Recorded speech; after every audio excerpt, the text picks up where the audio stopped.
السلام علیکم everyone, welcome to my channel all about study. آج ہم لوگ مطالعہ پاکستان کے چیپٹر نمبر 1 کے کوسچن نمبر 1 کی ریڈنگ کریں گے، تو چلیں بک کو کھولتے ہیں۔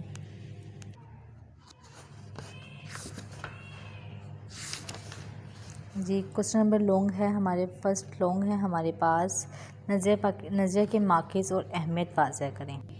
اس کا آنسر چیپٹر نمبر 1 کے سٹارٹ میں ہی ہے، نظریے کی تعریف، ماخذ اور اہمیت۔ ٹھیک ہے، اب اس کے سٹارٹ کرتے ہیں ریڈنگ۔ برصغیر میں پاکستان کے نام سے ایک آزاد ریاست کا قیام 20ویں صدی کا اہم ترین واقعہ ہے۔ اس واقعے کے پیچھے ایک مضبوط نظریے کا کار فرما تھا۔ نظریہ کے لیے انگریزی میں آئیڈیالوجی کا لفظ استعمال ہوتا ہے۔ اب اسٹڈی کرتے ہیں نظریہ۔ نظریہ، آئیڈیالوجی۔ لفظ نظریہ اپنی تعریف اور معنی کے لحاظ سے ابتدا ہی سے سماجی دانشوروں کے درمیان اختلافات رائے کا باعث رہا۔ مختلف ادوار کے مکاتب فکر اور محققین نے اپنے اپنے انداز میں بیان کیا۔ معنی کے لحاظ سے نظریہ سے مراد سوچ یا مقصد ہے، جبکہ اصطلاحی معنوں میں نظریے کی تعریف اس طرح کی جاتی ہے: کسی شے کو وجود میں لانے کے لیے ذہن میں جو سوچ، فکر اور نقشہ ابھرتا اور قائم ہوتا ہے، نظریہ کہلاتا ہے۔ کسی بھی مقصد کے حصول کے لیے بنایا گیا فکری خاکہ نظریہ کہلاتا ہے۔ کسی خاص مقصد کے لیے کسی قوم کی اجتماعی سوچ کا ایک بات پر متفق ہو جانا بھی نظریہ کہلاتا ہے۔ نظریہ ایسی بات جو لوگوں کو متحد کر کے اس کے حصول کی کوشش پر آمادہ کر دے، نظریہ کہلاتی ہے۔ نظریہ سے مراد ایسا ضابطہ یا پروگرام ہے جس کی بنیاد فلسفی تفکر پر رکھی گئی ہو اور انسانی زندگی کے مختلف پہلو مثلاً سیاسی، معاشرتی اور تہذیبی مسائل کے حل کے لیے کوئی لائحہ عمل بنایا گیا ہو۔ نظریے کے ماخذ ہیں جی، نظریے کے ماخذ درج ذیل ہیں: مشترکہ مذہب، اس کے پوائنٹس ہیں 5 پوائنٹس ہیں: مشترکہ مذہب، مشترکہ سیاسی مقاصد، مشترکہ تعلیمی مقاصد، مشترکہ معاشی مقاصد اور مشترکہ ثقافتی مقاصد۔ فرسٹ کی ہم ریڈنگ کرتے ہیں۔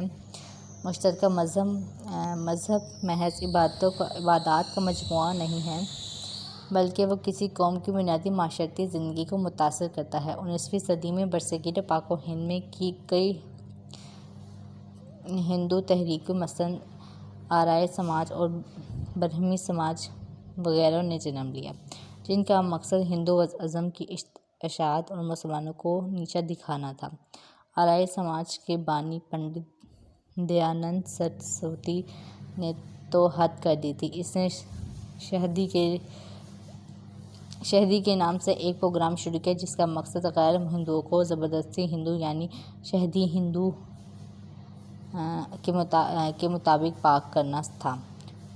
برہم سماجوں کا بانی راجا رام موہن رائے بھی مسلم دشمنی میں مسلمانوں کے خلاف تقریر کرتا تھا۔ انگریزی دور حکومت 1937 سے 1929 سے اس خیال کو مزید پختہ کر دیا کہ متحدہ ہندوستان میں مسلمانوں کے لیے اپنی مذہبی شناخت اور پہچان کو برقرار رکھنا مشکل ہوتا جا رہا ہے۔ مشترکہ سیاسی مقاصد کی بدولت دنیا کی کئی اقوام نے اپنی آزادی کی جدوجہد کی۔ انگریزوں کی آمد سے برصغیر پاک و ہند میں جمہوریت کا تصور ابھرا، جس میں حکومتی نمائندوں کا انتخاب ووٹ کے ذریعے عمل میں آنا تھا۔ آبادی کے لحاظ سے مسلمان برصغیر پاک و ہند میں اقلیت میں تھے، لہٰذا حکومت میں مسلمانوں کا حصہ بھی تھوڑا تھا۔ نئے سیاسی نظام نے جو شعور دیا تھا، اس کی وجہ سے مسلمانوں کا تشخص ابھرنے لگا۔ مشترکہ تعلیمی مقاصد بھی کسی قوم کے نظریے کے ماخذ ہوتے ہیں۔ انگریزوں نے برصغیر پر قبضے کے بعد ایسا نظام تعلیم متعارف کرا دیا تھا جس میں انگریزی زبان کو مرکزی حیثیت حاصل تھی۔ اس پر مسلم علماء نے رد عمل کا اظہار کرتے ہوئے انگریزی زبان سیکھنے کو خلاف اسلام قرار دیا۔ بیشتر مسلمانوں نے نئے نظام تعلیم کو رد کر دیا تھا۔ یہ سب ایک نظریے کی بنیاد پر ہوا اور وہ نظریہ تھا اسلام۔ مشترکہ معاشی مقاصد۔ مشترکہ معاشی مقاصد بھی کسی قوم کے نظریے کے ماخذ ہوتے ہیں۔ 1857 کی جنگ آزادی کے بعد انگریزوں کی ہمدردی حاصل کرنے کے لیے ہندو انگریزوں کو یہ بات سمجھانے میں کامیاب ہو گئے کہ جنگ آزادی میں مسلمانوں کا کردار زیادہ تھا۔ وہ مستقبل میں بھی مسلمان دوبارہ اس قسم کی کوشش کر سکتے ہیں۔ اس کے نتیجے میں انگریزوں کا یہ رد عمل مسلمانوں کے ساتھ سخت ہوتا چلا گیا اور معاشی طور پر مسلمانوں پر ظلم جاری رہا۔ مسلمانوں کو نظر انداز کر دیا گیا۔ ان تمام وجوہات کی بنا پر مسلمانوں کے لیے کاروبار اور تجارت کے مواقع ختم ہو گئے، لیکن انہوں نے اپنے نظریے کو نہ چھوڑا۔ لاسٹ ہے ہمارے پاس پوائنٹ، مشترکہ ثقافتی مقاصد، کامن کلچرل آبجیکٹیوز۔ مشترکہ ثقافتی مقاصد کی بنیاد پر بھی کسی قوم کا نظریہ جنم لیتا ہے۔ انگریزوں کے ہندوستان پر قبضے کے بعد اردو کو سرکاری زبان کی حیثیت حاصل تھی۔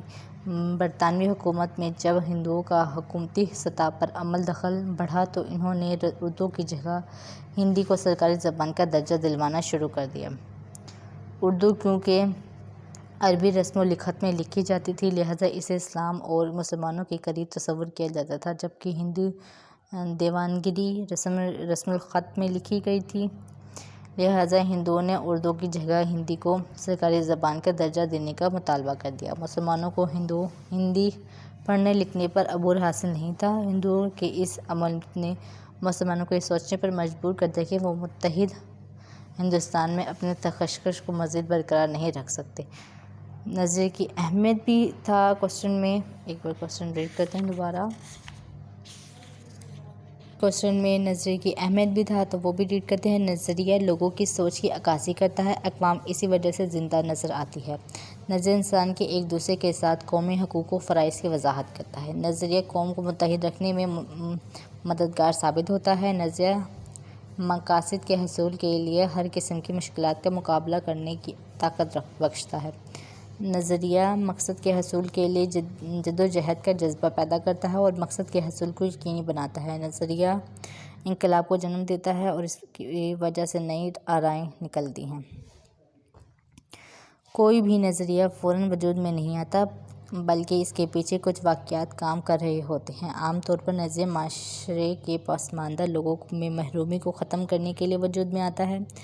اسے یوں بھی کہہ سکتے ہیں کہ مشکل حالات اور مزاجی دباؤ نظریے کو جنم دینے اور معاشرے میں مشکلات کے شکار لوگ اس کی طاقت بنتے ہیں۔ جس طرح امریکہ میں سیاہ رنگت کے لوگوں نے مساوی حقوق کے حصول کے لیے جدوجہد شروع کی تو ان کا نظریہ مساوی حقوق کے حصول کا تھا۔ ایک لمبے عرصے تک بنیادی حقوق، انسانی حقوق سے محرومی نے ان میں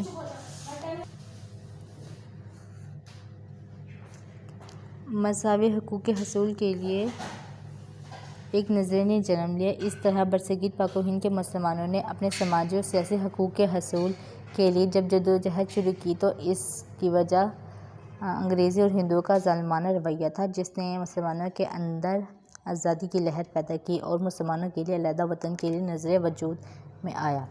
لہٰذا ہم کہہ سکتے ہیں کہ یہ ہر نظریے کے پس پردہ تاریخ، روایات، رسم و رواج، مزاج، نفسیات اور مذہب جیسے عناصر شامل ہوتے ہیں۔ یہ عناصر کسی بھی نظریے کی اہمیت کو اجاگر کرتا ہے۔